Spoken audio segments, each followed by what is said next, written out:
नमस्कार, मी अनिल तोडमल. आजच्या लेक्चरमध्ये या व्हिडिओमध्ये सांगणार आहे की भारतीय शिक्षण पद्धती कशा प्रकारे फेल ठरलेली आहे पुराव्या आणि प्रमाणांशी. तर काय प्रमाण आहे? एक PISA Programme for International Student Assessment नावाचा एक प्रोग्राम आहे. याच्यामध्ये जगभरातील 15 वर्ष वय असणाऱ्या विद्यार्थ्यांची टेस्ट घेतली जाते आणि या टेस्टमध्ये मिळणाऱ्या मार्कानुसार त्या देशातील शिक्षणाचा स्तर ठरवला जातो. यामध्ये 74 देश 2009 साली सहभागी झाले होते. भारतही त्यामध्ये होता आणि भारताचा क्रमांक 74 देशांमध्ये 73वा होता. शेवटी फक्त एक देश भारताच्या मागे होता. भारताचा शेवटून दुसरा क्रमांक होता. त्यानंतर भारताने कधीही या पिसा टेस्टमध्ये सहभाग नोंदवलेला नाहीये. ही टेस्ट कशी घेतली जाते? या टेस्टचं नेमकं निष्कर्ष काय आहे? भारताचा यामध्ये परफॉर्मन्स खराब का आहे? त्याचं कारण एक सरळ सांगायचं झालं तर भारतीय शिक्षण पद्धती ही पाहिजे तशी नाहीये. इंग्रजांनी बनवलेली ही, लॉर्ड मॅकेले या ब्रिटिश अधिकाऱ्यांनी बनवलेली ही सिस्टीम क्लर्क आणि पिओन तयार करण्यासाठी बनवलेली आहे. ब्रिटिशांना भारतावर राज्य करताना, भारतीय प्रशासन सांभाळताना चतुर्थ श्रेणी म्हणजे शिपाई पदाची जी कामं आहेत ती भारतीयांकडून करून घ्यायची होती. क्लेरिकल पदाची कामं भारतीयांकडून करून घ्यायची होती. त्यामुळे असाच सिलेबस, अशी शिक्षण पद्धती डिझाईन करण्यात आली की त्यातून फक्त क्लर्क आणि शिपाई तयार होतील, शास्त्रज्ञ तयार होतील किंवा इंजिनियर तयार होतील किंवा तत्वज्ञ तयार होतील. असे कोणत्याही प्रकारची डिझाईन एज्युकेशनची त्यावेळेस ब्रिटिशांनी केली नाही आणि तीच आपण पुढे कंटिन्यू करत आलो. आणि त्याचा परिणाम काय आहे की जेव्हा या टेस्टमध्ये, पिसा टेस्टमध्ये भारत सहभागी झाला तर बाकी 73व्या नंबरवर भारत होता. 72 देश भारताच्या पुढे होते आणि एक फक्त कझाकिस्तान भारताच्या मागे होता. आणि त्याच्यानंतर भारताने परत कधीही यामध्ये सहभाग नोंदवला नाही. आता यामध्ये मग सरकार बदल का करत नाही? कारण सरकारला इंटरेस्ट एज्युकेशनमध्ये नाही आहे. सरकारला त्या खात्यांमध्ये इंटरेस्ट आहे, त्या याच्यामध्ये इंटरेस्ट आहे ज्याच्यामध्ये पैसा आहे. शिक्षणामध्ये काही पैसा नाही आहे आणि पैसा आहे तो खाजगीकरण करण्यामध्ये आहे. जे प्रायव्हेट स्कूल आहेत त्यामध्ये पैसा आहे. त्याच्यामुळे ह्या सगळ्या भारतीय शिक्षण पद्धतीचा विचार केला तर तुम्हाला वाटत असेल तुम्ही तुमच्या मुलाला चांगल्या स्कूलमध्ये पाठवताय, फी भरताय, बाहेरचे क्लास लावताय आणि तो खूप चांगला बनेल. जागतिक स्पर्धेमध्ये तो कुठेही टिकण्यासारख्या कंडिशनमध्ये नसणार आहे. 1, 2, 4, 5 कॉलेज जर सोडले तर बाकी भारतीय कॉलेजची अवस्था अशी आहे की रोजगार मिळू शकेल अशा प्रकारचं शिक्षण तर भेटत नाहीये. त्यामुळे बेरोजगारीचं प्रमाण वाढत आहे.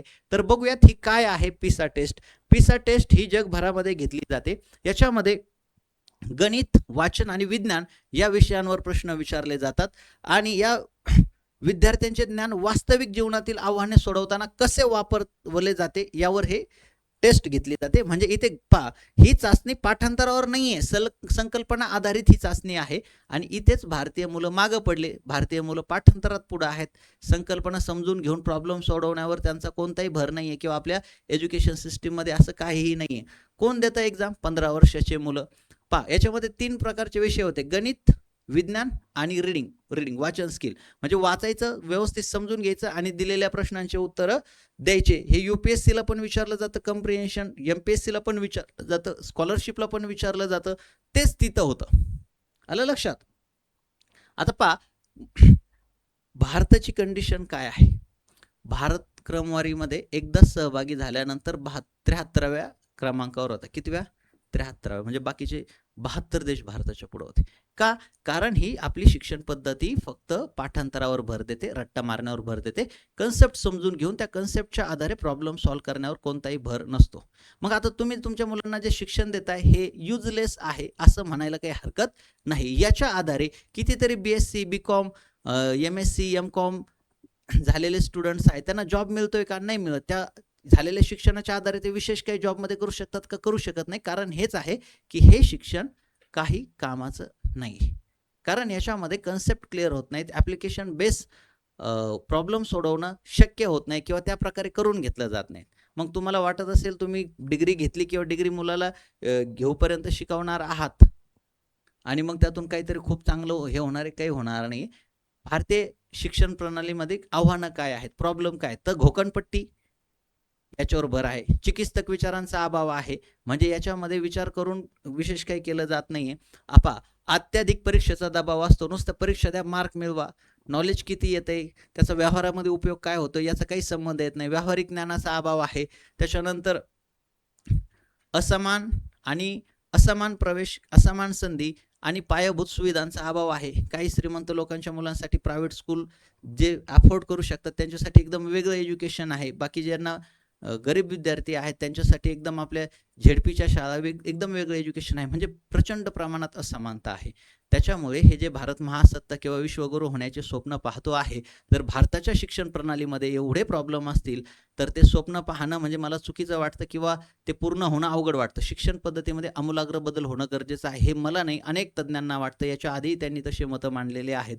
पण आपण काय करू शकतो, जर नोकरी मिळवायची असेल तर जे चालू आहे त्याच्यापेक्षा तुम्हाला एक्स्ट्रा काहीतरी करावं लागणार आहे किंवा व्यवसायामध्ये तुम्हाला सक्सेस व्हायचं असेल तर विचार करण्याची क्षमता, निर्णय घेण्याची क्षमता, आहे ते ज्ञान वापरण्याची क्षमता, ज्ञानाच्या आधारे प्रॉब्लेम सॉल्व्ह करण्याची क्षमता, ह्या सगळ्या गोष्टी गरजेच्या आहेत आणि त्या आपल्या पारंपरिक शिक्षण पद्धतीमध्ये नाही आहेत.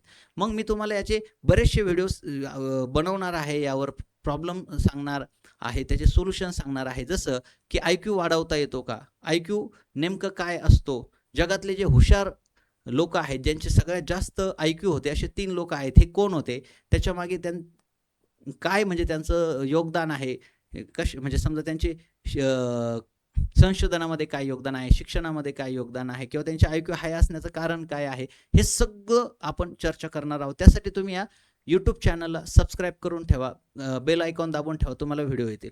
आता आपण बघणार आहोत की आपण यामध्ये काय करू शकतो. तुम्हाला 2 पर्याय आहेत. एक तर सरकारी नोकरी मिळवणे किंवा खाजगी नोकरी करणे.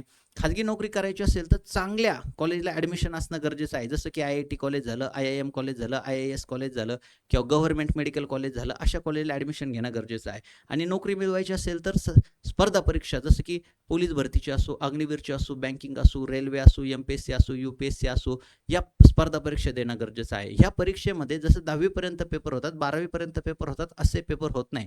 इथे तुम्हाला मल्टिपल चॉईस क्वेश्चन असतात, ऑप्शन असतात, प्रश्न असतो, ऑप्शन असतात आणि प्रॉब्लेम सॉल्व्ह करणं, हे कन्सेप्ट क्लिअर करून त्याचा उपयोग करून उपयोजन करून प्रश्न सोडवायचे असतात. हे सगळं आपल्याला करणं गरजेचं असतं. त्याच्यासाठी तुम्ही आतापासून कशी तयारी करू शकता, जे विद्यार्थी मित्र आता 5वी ते 10वी या वर्गांमध्ये आहेत ते काय करू शकतात, तर स्कॉलरशिपच्या परीक्षांना बसायचं. का? कारण स्कॉलरशिपच्या परीक्षा ह्या स्पर्धा परीक्षांचं, प्रवेश परीक्षांचं प्रतिबिंब आहे. भविष्यात जाऊन तुम्हाला एक तर प्रवेश परीक्षा द्यायची, जसं JEEची परीक्षा द्यायची, नीट एक्झाम द्यायची किंवा MBAला ॲडमिशन घ्यायचं असेल तर MBAची CET असते किंवा CAT नावाची एक एक्झाम असते, ती द्यायची. सरकारी नोकरी मिळवायची असेल तर पोलीस भरती होते, आर्मी भरती होते, त्याच्यानंतर बँकिंगची परीक्षा होतात, रेल्वेची भरती होते, MPSCची परीक्षा होतात, UPSCच्या परीक्षा होतात. ह्या सगळ्यांची तयारी आत्तापासून केली जाऊ शकते, ती स्कॉलरशिपच्या माध्यमातून. तुम्ही स्कॉलरशिपच्या परीक्षा दिल्या तर एक फायदा आहे की स्कॉलरशिप पण मिळणार आहे. मला स्वतःला 3 स्कॉलरशिप मिळालेल्या आहेत. माझं शिक्षण बहुतेक म्हणजे 90% शिक्षण हे स्कॉलरशिपमधून झालेलं आहे. स्कॉलरशिपच्या परीक्षांची तयारी केली तर तिथे घोकणपट्टी करून किंवा रट्टा मारून मार्क मिळत नाही, स्कॉलरशिप मिळत नाही. तिथे कन्सेप्ट क्लिअर असणं, त्या कन्सेप्टचा वापर करून प्रॉब्लेम सॉल्व्ह करता येणं गरजेचं असतं. आणि 4थी 7वीच्या ज्या स्कॉलरशिप परीक्षा आहे, सेम प्रश्न पोलीस भरती MPSCला विचारले जातात, काही प्रश्न तिकडं इकडं समान विचारले जातात. मग आत्तापासून या परीक्षांची तयारी केली स्कॉलरशिपच्या, तर पुढे स्पर्धा परीक्षांची तयारी होणार आहे, प्रवेश परीक्षांची तयारी होणार आहे, स्पर्धा परीक्षांची तयारी होणार आहे. त्याच्यासाठी तुम्ही आपलं मास्टरमाइंड स्कॉलरशिप अकॅडमी ॲप आहे, हे ॲप डाउनलोड करू शकता. आणखी माहितीसाठी तुम्ही या नंबरवर कॉल करू शकता किंवा व्हॉट्सअपला मेसेज करू शकता. म्हणजे याच्या आधारे भविष्यात नोकरी मिळवण्यासाठी तुमची तयारी आत्तापासून सुरू होईल आणि स्कॉलरशिप मिळेल. हा फायदा दुसरा फायदा तर आहेच. NMS 8वीचे विद्यार्थी आहेत त्यांच्यासाठी एक NMS एक्झाम असते, 48,000 रुपये स्कॉलरशिप आहे. मला मिळाली होती तेव्हा NTSC नावाची एक्झाम होती आणि 24,000 स्कॉलरशिप होती. 5वीचे विद्यार्थी नवोदयची परीक्षा देऊ शकतात. नवोदयच्या परीक्षेत जर त्यांनी यश मिळवलं तर 6वी पासूनचं एज्युकेशन त्यांचं नवोदयच्या विद्यालयातून होतं, तिथे कोणतीही फी नाही आणि चांगल्या दर्जाचं शिक्षण मिळतं. बाकी 4थी आणि 7वीच्या विद्यार्थ्यांना पण स्कॉलरशिप आहे. ह्या सगळ्यांचे ऑनलाईन लाईव्ह क्लासेस होतात आणि तुम्हाला काही विद्यार्थ्यांना डाऊट असतील तर ते पण विचारता येतात. तर तुम्ही स्कॉलरशिपची प्रिपरेशन आत्तापासून सुरू करून येणाऱ्या प्रवेश परीक्षांसाठी व स्पर्धा परीक्षांसाठी तयार होऊ शकता. काही शंका असेल तर कमेंटमध्ये विचारू शकतात. व्हिडिओ आवडला असेल तर लाईक करा, आपल्या यूट्यूब चॅनलला सबस्क्राईब करा. पुन्हा भेटूयात पुढच्या व्हिडिओमध्ये. धन्यवाद.